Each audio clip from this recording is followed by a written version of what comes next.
ان کو لیز دینا یا دیگر طریقوں سے فروخت کرنا، کسی اور کو منتقل کر دینا، اور وقف کے جو اصلی مذہبی اور فلاحی مقاصد ہے اس کے بالکل یہ اگینسٹ جاتا ہے. تو یہ کارنامہ بھی انجام دیا جا چکا ہے. پھر جو ہے ریاستی مداخلت، اور ظاہر ہے اس کا پھر سیاسی استعمال شروع ہو جائے گا. یہ بل جو ہے ہندوستان نے جو پاس کیا ہے، بل حکومت کو یہ اجازت دے دیتا ہے کہ وہ وقف کی جو جائیدادیں ہیں عوامی مفاد کے نام پر، جی ہم آپ کی ویلفیئر کر رہے ہیں، تو مختلف اسکیموں میں انویسٹ کرنا شروع کر دیں، جس سے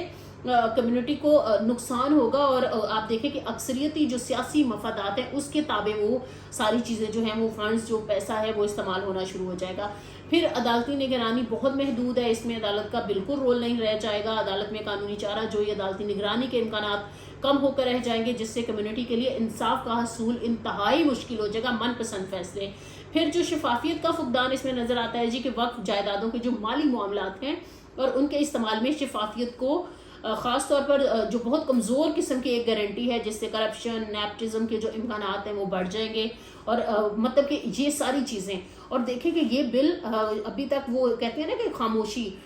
وہ پاس تو کرا لیا گیا. اب وہ جو ایک آگ جو لگنی ہے ہندوستان میں، تو ہندوستان نے کیا کیا کہ مودی نے اپنی پاپولیرٹی بڑھانے کے لیے پاکستان پر ایک جنگ مسلط کر دی، اور کس طرح سے پاکستان کی شہری آبادیوں کو نشانہ بنایا. تو مودی کو لگتا ہے کہ بہت دن تک وہ جنگ لگا کے رکھے گا، اور اس کے جو گھر سے اٹھنے والا دھواں ہے وہ اس کی آنکھیں جو ہے وہ نہیں بند کروائے گا، اس کی آنکھوں میں جلن نہیں ہوگی، وہ دھندلا نہیں دیکھے گا، اسے نظر کچھ نہیں آئے گا، اس کی بینائی مزید کمزور پڑ جائے گی. کیونکہ یہ جو بزدلانہ ایفرٹ کی گئی ہے کہہ لیں عام انسانوں کو، عام شہریوں کو نشانہ بنانے کی،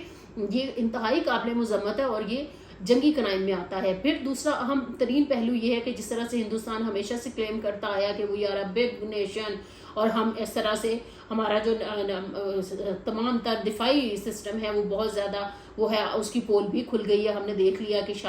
نہ صرف ہندوستان نے خود کو لے ڈوبا ہے، جس طرح سے رافیل گرائے گئے ہیں، اور پاکستان کا air force first one air force بن گیا دنیا کا، جنہوں نے ٹارگٹ کر کے رافیل کو گرایا، جس سے اس کی مارکیٹ اور جو فرانس ہے اس کو بھی ظاہر ہے آف کورس اس کو نقصان ہوگا. اس سے پہلے ظاہر ہے کسی نے شاید ایسی جرت نہیں کی تھی کہ وہ رافیل کو گرا پاتے، لیکن یہ پاکستان کے شاہینوں نے کر دکھایا، وہ بھی اس وجہ سے کہ ہندوستان نے بزدلانہ کارروائی کی. اگر ہندوستان شاید یہ مس ایڈونچر نہ کرتا رات کی تاریکی میں، تو اس کو یہ منہ کی نہ کھانی پڑتی. اور ہم نے دیکھا کہ صبح ہوتے ہی جس طرح سے چکوٹی سیکٹر سمیت مختلف سیکٹرز میں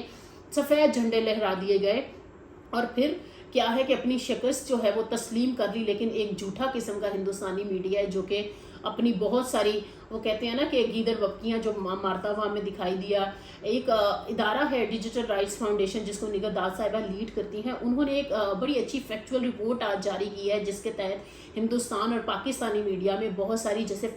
مس انفارمیشن، ڈس انفارمیشن، فیک نیوز، میل انفارمیشن، یہ جو جنگ کے دنوں میں، ویسے بھی کرونا کے دنوں میں بھی ہم نے دیکھا تھا. تو ایک تو وہ فیکٹ فائنڈنگ جو ہے وہ بہت عمدہ ہے، اس میں انہوں نے صحیح اپنے لنکس کے ساتھ ساری چیزیں بتا دی گئی ہیں. اور اس میں دی موسٹ ریڈیکل میڈیا جو ہے وہ ہندوستانی میڈیا ہی قرار پایا ہے، کیونکہ ہندوستانی میڈیا نہ صرف یہ کہ حقائق کو مسخ کرتا ہے، دوسروں کی رائے کی اہمیت نہیں ہے ان کے پاس. اور RSS ڈومینیٹڈ جو یہ میڈیا ہے، گودی میڈیا، اس نے وہ کہتے ہیں نا کہ تمام جرنلزم، برا جرنلزم کرنے کی تمام تر حدیں جو ہیں وہ پار کر دی ہیں. تیسرا اہم ترین نقطہ کہ اس خطے کو امن چاہیے، ہمیں جنگ نہیں چاہیے. پاکستان جنگ کا خواہاں نہیں ہے، پاکستان نے کبھی جنگ کی بات نہیں کیا. پاکستان کی افواج کا ہمیشہ UN کے امن مشنز میں رول رہا ہے، جتنے مشکل ترین علاقے بھی تھے، ایون پاکستان نے جو ہے اپنا بیسٹ رول پلے کیا. اس میں ہمارے مرد و خواتین جتنے بھی سیکورٹی فورسز سے جڑے ہوئے لوگ ہیں، بغیر کسی وہ کہتے ہیں نا کہ جینڈر کی تقسیم کے، ان لوگوں نے اپنا رول نبھایا ہے. تو جس طرح سے ہندوستان نے ایک بھونڈی کوشش کیا کہ آپ اس آپریشن کو، جو کہ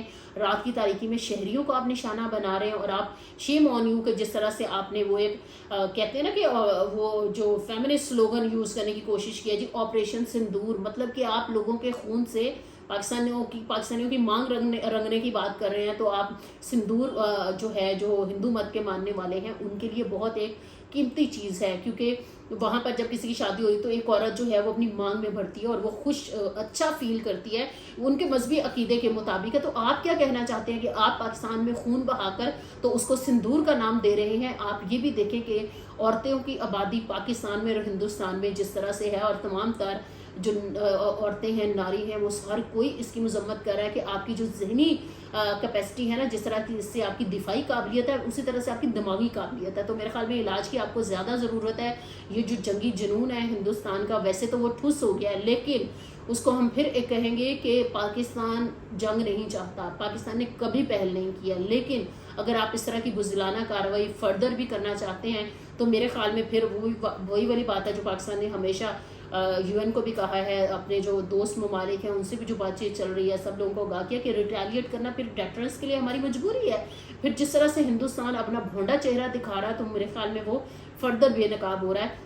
لیکن لاسٹلی میں یہ ضرور کہوں گی کہ ہندوستان جس طرح سے مذہب کی جنگ بنانا چاہتا ہے تو یہ جنگ جو ہے نا پھر پاکستان میں نہیں چھڑی، یہ ہندوستان کے اپنے گھر میں چھڑی ہے، ہندوستان کے ارد گرد چھڑی ہے۔ پھر ہندوستان کو میرے خیال میں زیادہ مشکلات کا سامنا کرنا پڑے گا، کیونکہ جو اسلام کے ماننے والے ہیں اسے پاکستان میں تو نہیں بستے، وہ تو ہندوستان میں بھی ہے اور کثیر تعداد میں ہندوستان میں بھی ہیں۔ تو اگر ہندوستان کو لگ رہا ہے کہ شاید یہ جو تقسیم ہوئی تھی اور مسلمانوں کا الگ سے ملک بن گیا تھا جس میں دیگر اقلیتیں بھی اپنی تمام تر جو مذہبی عبادت گاہیں ہیں اس وہاں اپنی پریکٹسز کرنے کو آزاد ہیں، تو اگر یہ چاہتے ہیں کہ اس وقت ہم جو پاکستان میں بسنے والے دیگر مذاہب کے ماننے والے اور مسلمان مل کر ہندوستان کی طبیعت درست کریں تو یہ بھی ہو سکتی ہے، کیونکہ پھر Hindustan with in country with in India سے جو آوازیں اٹھنی ہیں ان کو نہیں روک پائے گا۔ شاید وہ اپنے جو اچھا جرنلزم کرنے والے ان کو نوکریوں سے تو ہٹا سکتا ہے اور گودی میڈیا کو سامنے لا سکتا ہے، اپنا مکروہ چہرہ دکھا سکتا ہے، لیکن میرا نہیں خیال ہے کہ اگر مذہب کے نام پر یہ جنگ چھڑے گا تو پھر وہ شاید تیسری عالمی جنگ جو ہے وہ پھر